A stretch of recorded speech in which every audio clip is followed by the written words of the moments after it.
put that as, yeah, I know.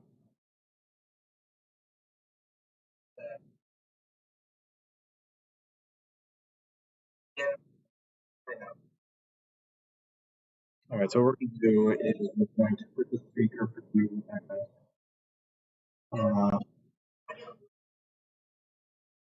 so we're going to,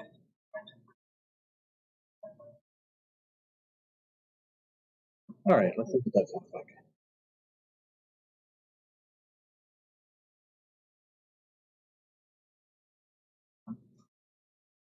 Okay, testing, testing, testing.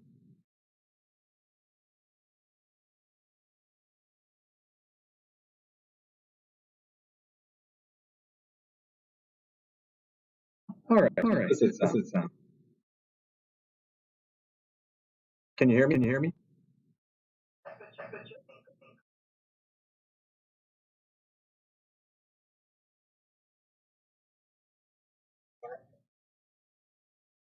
How about now?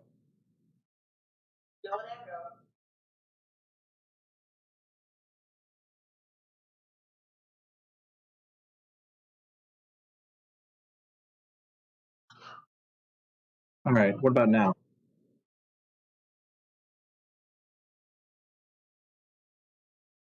Hmm.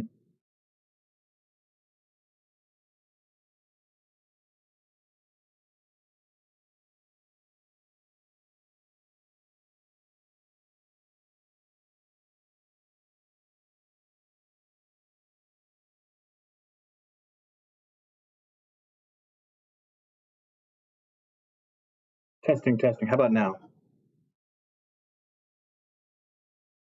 Talking, talking.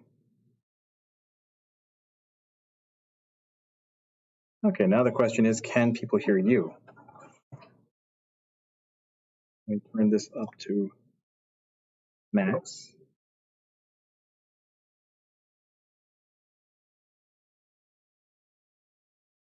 Vasiliki, can you hear her? Okay, good.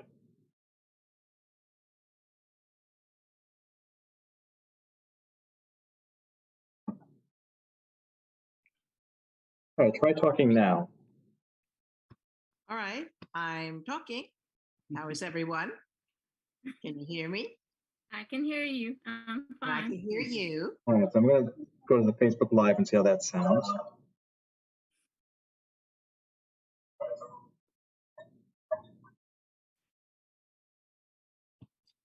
Actually, I could hear Basalaki even better than Father Dimitri. I had in the past. Oh, that's true. Yeah. Oh, good. Okay, so let's go ahead and, all right, so let's go ahead and begin. Hopefully some more people will log in. Let me text some of our other participants to remind them that we have class tonight. Yeah, it could be because we got confused It's very possible. as to when you were having. Are you having it next week too, or no? I believe we are, yes. Okay.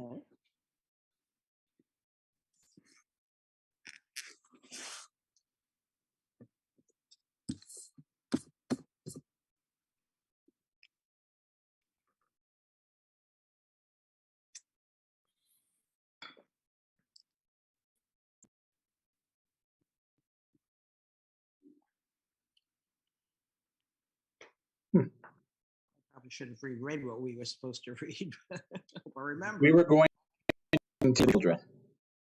Right, Dad reread it, so that was good. Well, I read part of it. Well, I didn't have a chance to reread The it last all. half I read again. Well, then you can talk for us because. Okay. So, what were some of your overarching themes from last time? That parents are responsible.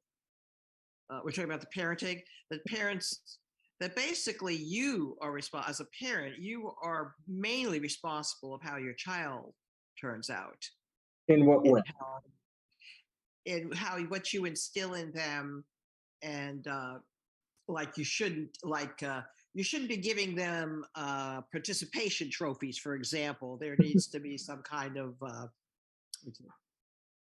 work ethic, that they earn things. Things aren't there for nothing, that you have to instill these what would you call it, these traits at a young age, and they just can't have their hand out expand. But you're responsible for that, so that as adults they have their stay with the church, and hopefully stay with the church and so forth.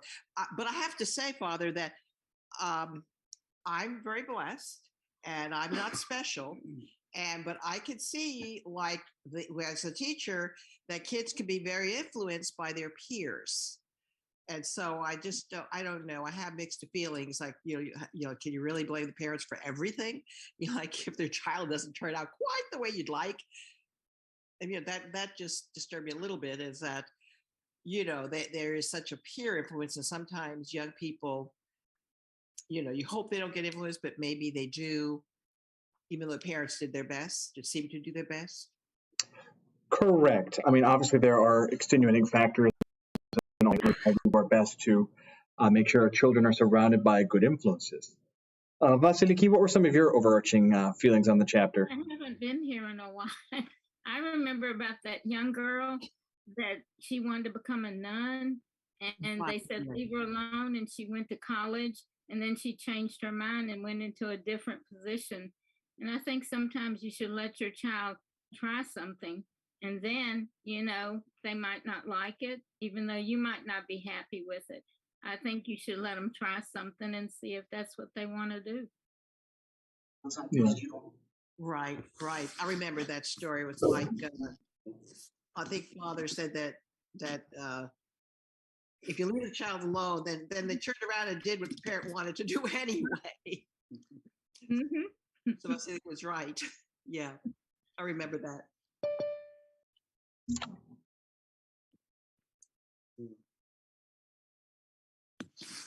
I remember from years ago when all of our kids were young, and just watching other kids in church, and you could kind of get a feel for their home life by the way they acted in church, as to whether they were feeling loved or so. But I don't know. That's probably wrong, but Well, no, I mean, what you're saying is that based on how the children were behaving, you kind of were getting an idea of what their home life would be. Obviously, for me as a priest, I have a different perspective on that, because I was saying that's probably wrong. I'm always reminded of the words of Jesus Christ, which said, "You are like whitewashed tombs, outwardly beautiful, but inside you're full of dead men's bones." Oftentimes, to me, usually the most perfect looking family at church is the one that has the most issues. As a generality, just because people are always trying to present the very best, the best, when the realities are not showing what is authentic. I am more impressed with the authentic families where you see the parents going out of their minds, but you see that the children are happy, are running around, and that they're struggling, and in a good way. To see an authentic family is usually what I think is a healthy tick. All right, but let's go ahead. Go ahead, Father. I'm sorry. No, I was going to say let's go into some specifics, but go ahead, Mr. Tobias. No, I was just going to say, I remember that when I was visiting your church, ahead of me was this lady. Her little girl, as far as I was concerned, was acting great. But I don't know, the little girl was getting a little antsy, this or that, and the mom was going, like you said, sort of ballistic, trying to get it. You have to be this way, stop that. And I was too far away to say, I'll be set to, because she was like, I mean, the kid was fine. She wasn't doing anything really bad. She wasn't yelling or screaming. She was just, nervous energy, and she was a little girl, and I thought she was acting pretty good personally. Well, and this is the thing, what you thought, and that's the problem that we have in society today is that, everyone has different thoughts, different perceptions. And a lot of times, especially within the Greek community, we're afraid of how we are going to be perceived, how people are going to talk about us. Are people going to look at me and say I'm a bad mom because my child is making noise? Are they going to talk bad about me? Are they going to speak bad about me later? And so it's very, very difficult for families. And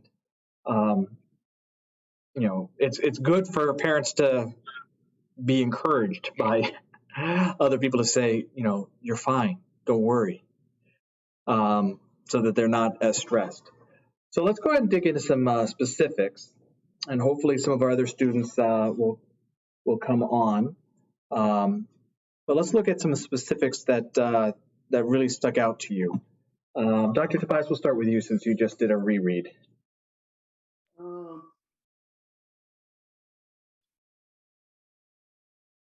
Basically, in all of the readings we've been doing and the other studies and everything, the bottom line to everything is humility. Mm-hmm.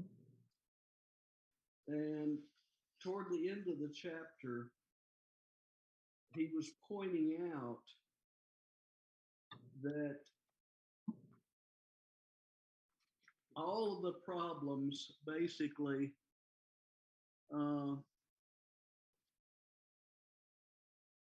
because of the way we're raising our children and telling them, oh, you're so great and everything, that we're actually creating a whole bunch of egotists, and everything has to be the child's way. So let's go ahead and focus on that to really get to that paragraph of what Dr. Weiss was talking about. In the middle of the page 210, egotism, on the contrary, is something unnatural, an illness, and contrary to nature. When we, with our laudations, create this superego in the child, we inflate its egotism and we do it great harm. We make the child more susceptible to demonic influence, and so, as we bring it up, we steadily distance it from the values of life. Don't you believe that this is the reason why children go astray and people rebel? It is the egotism that their parents have implanted in them from an early age. The devil is the great egotist, the great Lucifer. In other words, we live with Lucifer inside of us, with the devil. We don't live with humility. Humility is from God. It is something essential for the human soul. It is something organic. And if it is missing, it is as if the heart were missing from the human organism. The heart gives life to the body, and humility gives life to the soul. With egotism, a person is given over to the part of the evil spirit. That is, he develops with the evil spirit and not with the good spirit.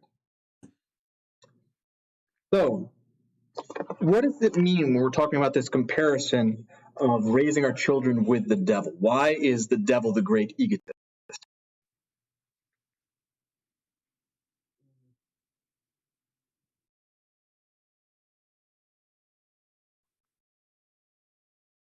He pulls us away from agape. Well, yes, but why is he the great egotist? What about the devil makes him this archetype of egotism? Because he was better. He thought he was better than God or God-like. Correct. He wanted to be God. He didn't want to live under God's shadow. He didn't want to follow his will to God's will. He wanted to be his own will, his own issue, his own authority. And we see this more and more within society. Who ends up being considered the great wisdoms, the great people that is like, oh, we know better than you. Now, for example, I'm not speaking one way or the other about her politics or what she's trying to convey. That's a subject unto itself. But for example, Greta Thunberg is this little girl, and she is being presented as the ultimate wisdom, and everyone else is dumb. If we look at TV shows, whether it's Married with Children, The Simpsons, Family Guy, pretty much any modern television show right now, who are the dumb people? And who is the most dumb? Fathers? Exactly. No, well, especially the fathers are the dumb Exactly. The fathers are the dumbest person in the show. And who invariably is the wisest person in the show? The kid. The kid. And so we develop this idea of egotism that I know better than you. I am smarter than you. And so because of that, we are basically raising someone that is like the devil to say, I don't need you, parent. I don't need your help. I don't need your guidance. I'm perfect. I know what's up. I know the truth. I know what's right. You, I don't need. And so that is how we are raising ourselves up with the devil versus humility. What is humility? Humility isn't just yoking yourself under God. Humility is what? Tapinoprosini. What is it? not letting things bother you one way or the other. No, that's meekness. But what is tapinoprosini? What is real humility? Placing others above you. No. Because that, in a way, could be egotistical too, to place yourself and say, well, I'm the lowest of the low. Well, that's egotism too. What is real humility?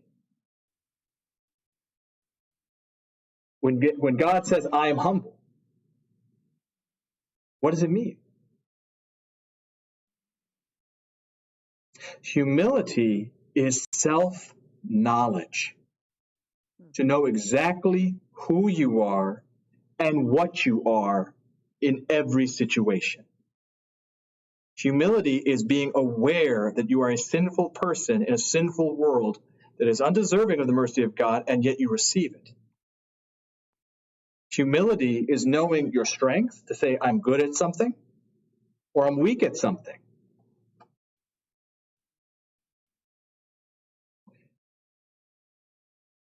So, humility is self-knowledge, being able to put yourself under somebody, to actually know what you are. Now, very good point, Dr. Tobias.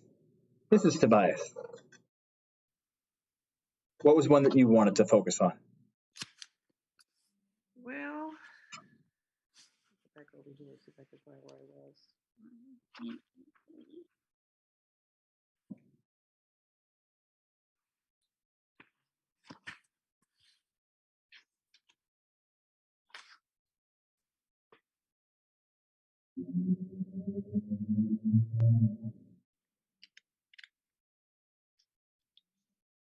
I thought it was interesting from the womb to as your child grows, or right even before birth, during, after, as your child gets older, as on page 196, the behavior of the children is directly related to the state of the parents.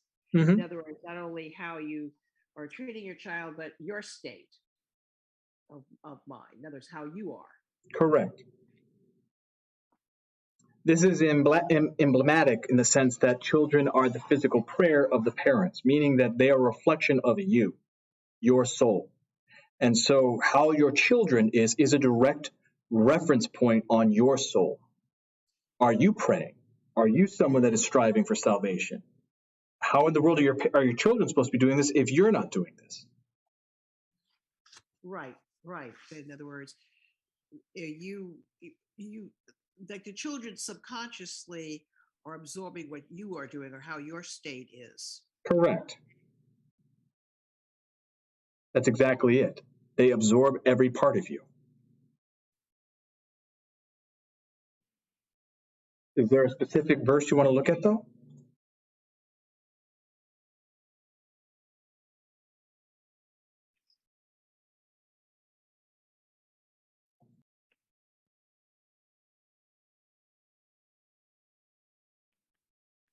Well, on the bottom of page 197, it says a psychological state is created in a child as a result of its parents that accompanies it throughout its life. Its later behavior and its relationship with others are directly connected with the experiences that it carries it from its childhood years. The child grows up and develops, but at the bottom, it does not change.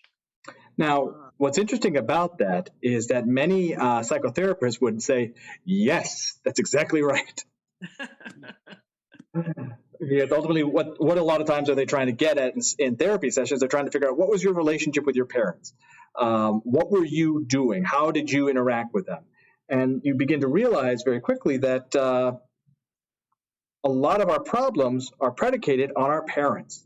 Whether our parent was an alcoholic, whether our parent had addictions, whether our parents were cruel, whether our parents were passive aggressive, whether our parents were cowardly.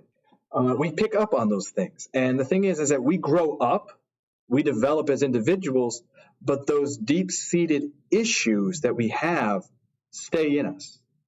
And this is one of the reasons why sometimes you will see in people, and if you're looking on the outside, you can sometimes see it with grown people and their parents. You say, wow, they have very similar characteristics, including the negative characteristics. And father, sometimes, like I know from my father, God rest his soul, his stepfather, way back when in New York, he'd have to go get him. He would be, he'd overindulge and be drunk from the bars, and he'd have to go in the city, go find him and help him home. And my father just would not drink. And I assume it's probably, because of experiences with his stepfather. So sometimes maybe it goes 180 degrees. Like this is how my father or stepfather reacted or did. And so he didn't want to drink. He just hardly, only like if it was a wedding or something or a toast. It wasn't that he just wouldn't. Mm-hmm. Yeah, we see this. Yeah, and this is one of the reasons why, both with psychotherapy and within spirituality, is a lot of times we have to address the deep issues within us and root out this spiritual harm in order to grow as individuals. Vasiliki, what was something that you wanted to focus on? Okay, I like this at the bottom of page 208. When a child does something wrong, you need to tell that child, or he's going to be ignorant if you don't tell him they're doing something wrong. He said, don't beat them with a stick, but something has to be done so they know what's right and what's wrong. And that way they'll listen to other people. I love how St. Porphyrius says this. What does Solomon say? He that spares the rod hates his son, but he that loves him chastens him diligently. I don't mean, of course, for you to beat the child with a stick. Then we overstoop the bounds and produce the opposite result. Because oftentimes, what do? We have a tendency, I hate to say it, of going too far one way or the other, in which we either just completely ignore everything, or we're so oppressive on the child that we're basically beating them nonstop. And by that, I don't mean physically, I mean mentally and emotionally, where we're constantly making the child feel that you can't do right, that there's nothing that you can do right. We guilt the child and think, how many times do I have to tell you, you're just a dirty boy or you're a dirty girl, and you never listen to me. You never listen to me, and we basically instill this feeling on this. Conversely, however, if we don't ever tell the child that they've messed up, that we're not being loving parents either, we're abdicating our responsibility as parents. And all of you are parents on the class right now, and all of you have had at one point or another, many times, had to make judgment calls on your children that wasn't comfortable. You didn't want to do it, but you had to. You had to step in and say, I'm sorry, you're wrong. I love you, but you're wrong. And so it's a very, very fine line. But unfortunately, we see with today's society that people more often do the latter, in which they don't do anything, where they do not chastise the child at all. And this becomes very, very problematic. So, Father? Yes. I don't know. I'm sure everyone has seen this before because I've seen it in stores, and you feel like telling the parent you're going to be sorry because I'll see it, let's say, in a store like Walmart or something like that, and the child's having a cow because they want such and such. And the parent's saying, no, no, no. And then finally, oh, okay, but you'll have to wait till we go home to play with it or whatever. And I'm thinking, like, oh man, they're training you. You'd like to say something to that parent as to, like, oh, you have made a big mistake there. And you see it all the time. And I don't know, parents, giving in because they'd rather just do that rather than hear it. Well, and we also have to understand that there are different situations. I mean, we have to be very, very careful as we judge other parents and their parenting style, particularly when we think that they're giving in. When the reality is, let's say that you have been basically dragged through the ringer 12 hours of non-stop screaming and pain and just, especially for children with special needs. And you don't want to give in. But on some level, you're like, you know what? I know it's not the right thing to do, but just for a second of peace, I'm going to give in. One of the things that I think is very ignorant that a lot of people do is we make judgment calls, especially people that don't have kids yet. Of like, oh, what you should and shouldn't do as a parent is like, oh, you're doing this. For example, I was with my son in a store. My son has special needs, and he was playing on my phone because his iPad wasn't working. And so some kid thought he was doing me a favor and said to me, oh, your child should only have one device, shouldn't have two devices. And I thought, are you kidding me? Do you have any idea how difficult it is to go through with a child that, sometimes doesn't understand certain things and needs a distraction in order to do this? Like, what, you want me to be homebound with my family? You don't know the full context. And this is something that I feel that God has blessed me in, to be able to see more context with parents as to why they do things. It's not because necessarily a parent is lazy or trying to do things just the easy way. Oftentimes parents are doing the best that they can. And this is one of the reasons why, even when sometimes the parent is quote unquote doing the wrong thing, if the parent is trying their best, I feel like God supplies the rest, that God still blesses the child and the family. Because remember, it's not about you doing everything right. It's about the state of your soul and how you are behaving and how you are reacting. So yes, you're going to sometimes make mistakes, and sometimes you're going to make conscientious mistakes where it's not the right thing to do. But it's not about a perfect score. It's not about a perfect test. You are doing the best you can for your child. And so it's very, very important for us not to judge parents when they do something and immediately think, oh, they're just being lazy, or, oh, they're bad parents.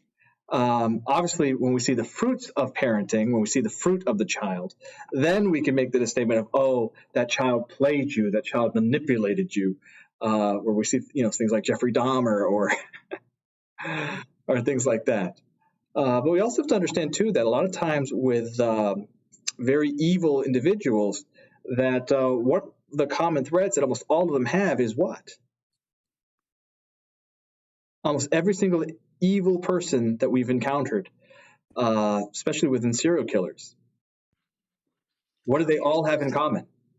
To me, it seems to me that it's something to do with the parents, that there's some issue. They're abusive. Almost. Oh yeah. Almost every single one of them was abused. Like you see that in jail, right? I mean, so many people that end up in jail were abused. Right. And so where does the fault really lie? Yes, the individual has responsibility for their actions, but at the same time, their parents have caused a great deal of harm. Yeah. And Father, that's where you see, like, maybe somebody was abused by their parents and then they abused your child. But on the other hand, sometimes it's the opposite, where they were abused to the child, but then they don't abuse their child because, I don't know how they, they're like, I'm not going to do this to my child. And a lot of times it's because, by God's grace, somebody came in their life and showed that person love.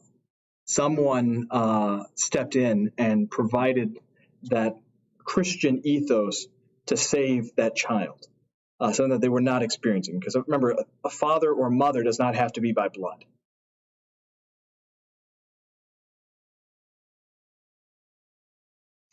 All right, we may end up having a shorter class today since some of our students were not able to log in tonight because of either the funeral that is tomorrow. So some people are going to the wake. For those that are not aware, Presbytera Tula Efstafia Potiri passed away 2 days ago, and obviously as a very beloved member of our Metropolis family, a lot of our parishioners and priests are going to pay their respects tonight. And I, for example, will not be having liturgy for St. Eleftherios tomorrow because I will be going to the funeral. So there are some people that were not able to be on class for that and some other reasons. So let's go ahead and open up the floor for any questions that anyone has. And then next week, we will dive into the following chapter on the dispositions of the heart. So does anyone have any questions, thoughts, concerns? Well, Father, I feel like, it's a little late now that I read this, things, well, I guess I should have done this or that or the other. It's like, oh, I know, for example, and I don't know how that affected my children, but I know I was guilty of putting my children on raising them up on a throne, like, not that they were perfect, but I mean that, what's the word I'm looking for? Like you're really great, basically, encouragement and that kind of stuff. And I'm thinking like, well, look, reading, St. Porphyrios, maybe I wasn't supposed to do all that, but. Well, it's a question of what you were doing. I mean, remember, he's not saying don't encourage your child. He's saying don't call your child the best child that ever lived. Well, I may have thought that. I don't. Because unfortunately, that's what we see today is that, you're the best thing that ever lived. And, even now we're, but through participation trophies and things like that, we're basically eliminating the idea of competition and actual merit as opposed to, this kind of blasé, well, everything's the same. Well, it's not all the same. And there is levels of excellence. There is things that we should strive for and achieve. That does not mean that we do not honor effort. That does not mean we don't honor individuals and say that they've done well just by trying hard. I mean, I remember one thing that my father once told me. He said, "I don't care what grade you get, as long as you gave your very best for it." I know that there are individuals that have worked, gotten straight A's in everything, but the one grade that they'll treasure above all else is like a C in a class that they've worked harder than they've ever worked before in their life. So we're talking about praise. We're talking about adulation.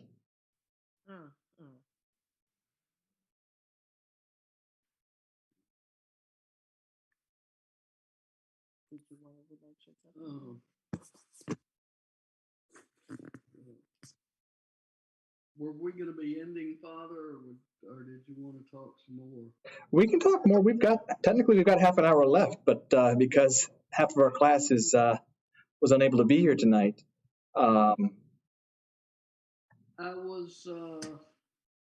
haven't gotten into the part on page 202, which I thought was extremely important. This whole concept, I've got a lot underlined over here, and I couldn't read it all because I would be reading the whole passage.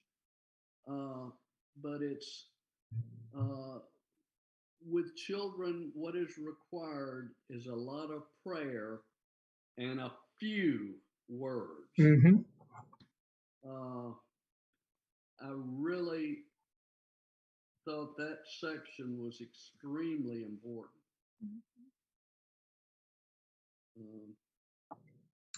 Pray, and when you have to, speak to your children with love. Lots of prayer and few words.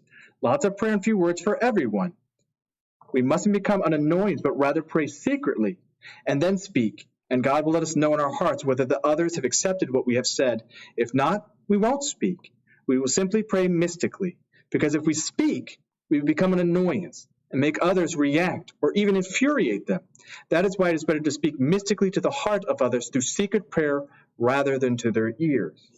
Now, this is very, very important, because one of the things that parents try to do, especially at your age, is they try to, through words, get their kids to go to church, get their kids to believe in God, and what ultimately happens? The opposite. The opposite. They get annoyed. They get infuriated. Rather, what is St. Porphyria saying you should do? Pray for your child. This is the essence of talk to God more about your children than to your children about God. And this is kind of the whole idea of the monkey see, monkey do attitude, of that if you are a prayerful person, then your child will become a prayerful person. It doesn't work the other way around.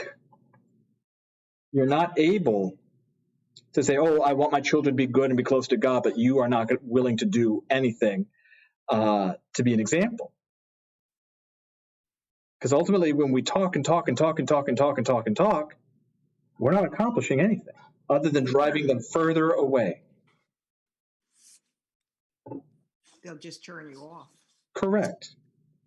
And so that's why sometimes it's hard for us as parents, because sometimes as parents we want to give advice. We want to help you because we see you going down the wrong path. But the reality is that unless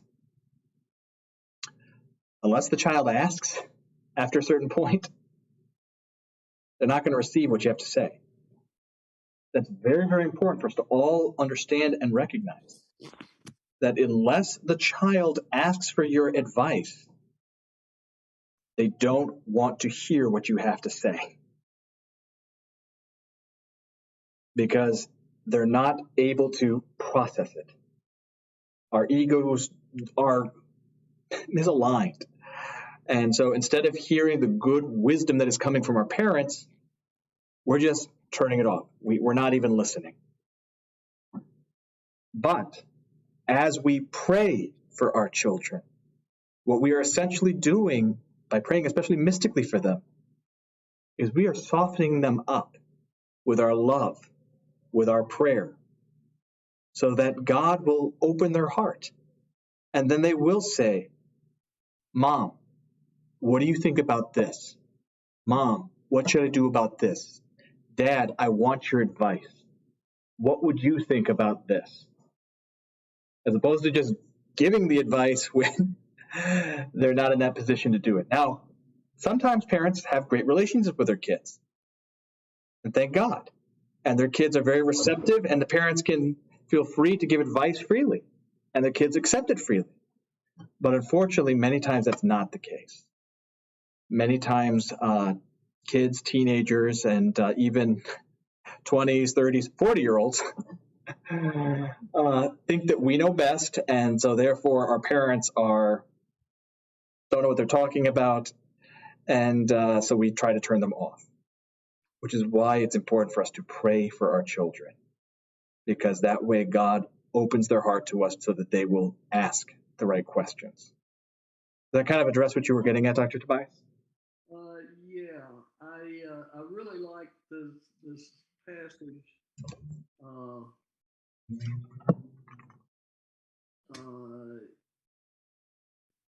You should speak to God about your children. Mm-hmm. Pray, Lord Jesus Christ, give your light to my children. I entrust them to you. You gave them to me, but I am weak and unable to guide them. So please illuminate them. And then God will speak to them, and they will say to themselves, oh dear, I shouldn't have sent mommy by doing that. And with the grace of God, they will come to their heart. I'm reminded of my mother, who told me that her daily prayer was, God, don't let me screw this up. You entrusted these children to me. Don't let me screw this up. And I think that level of humility as a parent to say, you know what? I want to have the best words. but I don't. I want to speak to my child's heart, but I can't.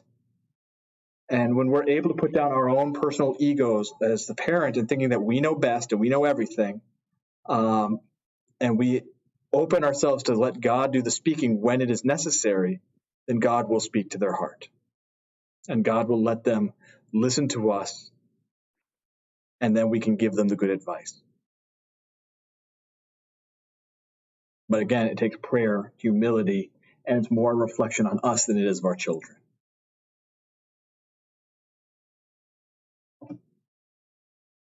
Very good points. Not from me, from St. Porphyrios and you.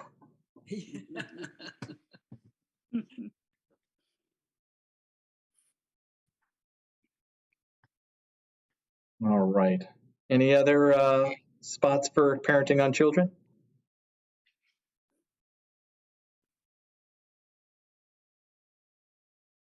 I mean, almost every word in it is Pure gold. Yeah. It's almost like we should give this for parents when they first are getting children or their 40-day blessing. Yeah. No? When they've conceived. Well, you're right. Because this is the thing that nobody seems to understand. People think, oh, you're a parent once the child comes through the womb. No. From the moment of conception, you are parents, and you have a responsibility to that child. Well, it took me 6 years to conceive, so I think I was happy. I hope I passed that. Oh my gosh. All right. Any final thoughts?